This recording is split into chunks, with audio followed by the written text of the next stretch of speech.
नमस्कार, आप देख रहे हैं न्यूज इंडिया 56। आपके साथ में हूं वैशाली। आइए रुक करते हैं आज की खबरों की ओर। 1 फरवरी को केंद्रीय वित्त मंत्री निर्मला सीतारमण नए संसद भवन में सरकार का अंतरिम बजट पेश कर चुकी हैं। ये मोदी सरकार 2.0 का आखिरी बजट था।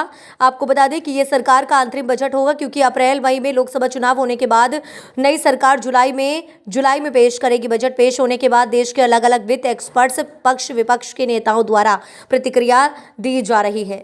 मुझे इस बात की प्रसन्नता है कि लगातार यशस्वी प्रधानमंत्री श्रीमान नरेंद्र मोदी जी के नेतृत्व में देश को आगे बढ़ाने का प्रयास विभिन्न विभाग कर रहे हैं, और खास करके जो बजट आज का लेखानुदान के नाते से आया, पूर्ण बजट तो जुलाई में आएगा, लेकिन हम सब जानते हैं कि उनके सर्वहितैषी सर्वस्पर्शी कामों के आधार पर सभी विभागों पर्याप्त ध्यान देते हुए खास करके गरीब, महिला, युवा, किसान पर केंद्रित प्रधानमंत्री ने इस बजट को जो ध्यान केंद्रित किया, जिसके कारण से लगभग 25 करोड़ हमारी आबादी गरीब रेखा से बाहर आई है।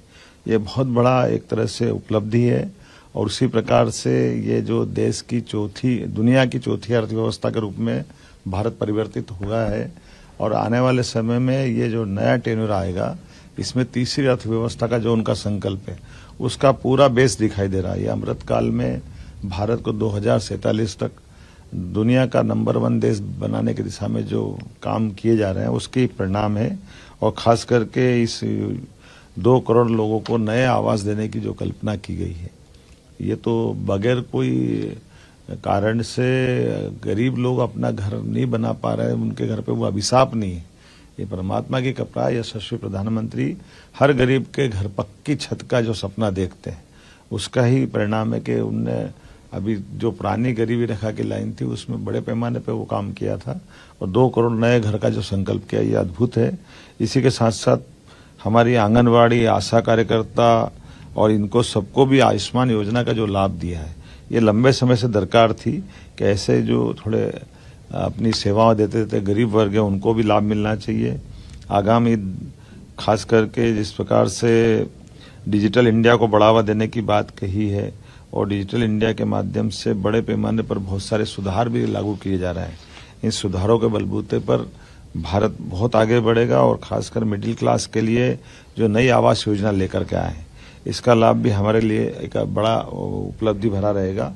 मैं आज के अवसर पर 9 से 14 साल की लड़कियों के लिए सर्वाइकल कैंसर वैक्सीनेशन की जो सुविधा इस बजट में दी है, उसका माननीय वित्त मंत्री जी को बधाई देना चाहूँगा। आगामी समय में हमारे लिए 1 करोड़ घरों में जो रूफ टॉप सोलर प्लान के अंतर्गत जो नई योजना बनाई गई, जिसके माध्यम से 1 करोड़ घरों में 300 यूनिट बिजली के बिल की बचत का रास्ता निकाला जाएगा। ये न केवल ऊर्जा के क्षेत्र में क्रांतिकारी कदम है, इसका बड़ा लाभ हमको मिलेगा। मध्य प्रदेश में पर्यटन की अपार संभावना है। ऐसे पर्यटन को लेकर के माननीय नरेंद्र मोदी जी की सरकार ने वित्त मंत्री जी के माध्यम से लगभग 75,000 करोड़ के ब्याज मुक्त ऋण देने का जो निर्णय किया है, ये हमारे लिए बिल्कुल आमूलचूल परिवर्तन कर देगा। पर्यटन अब केवल एक क्षेत्र में नहीं, पर्यटन से कई सारे सेक्टर में लाभ मिलेगा, और मध्य प्रदेश में तो अपार संभावना है।